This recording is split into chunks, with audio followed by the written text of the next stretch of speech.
Magandang araw. Ngayon ay ating alamin kung bakit mahalaga ang matutunan ang akda na lumaganap sa panahon ng mananakop. Mahalagang malaman ang mga akda na lumaganap sa panahon ng mananakop para ating malaman kung ano ang kanilang ambag sa ating bansa. At saka, bago pa may sumakop sa ating bansa, ay ating mga ninunong mga Pilipino ay meron ng sariling panitikan na talagang matatawag natin na sariling atin.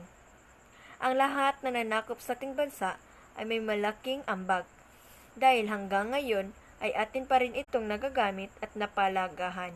Ang naging ambag ng panahong Espanyol ay ang mga tula at iyon ay ang awit, korido at ang justice poetry na kung saan ang mga tulang ito ay nagpapalaganap ng iba't ibang paksa.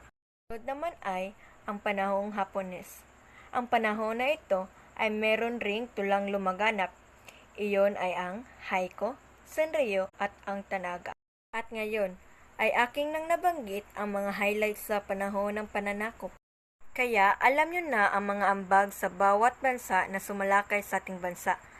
Kung gusto nyo pang malaman ang mga ambag ng mananakop ay gugulin nyo lang ito at makikita nyo na ang mga hinahanap nyo na akda na ating malaman sa video na ito.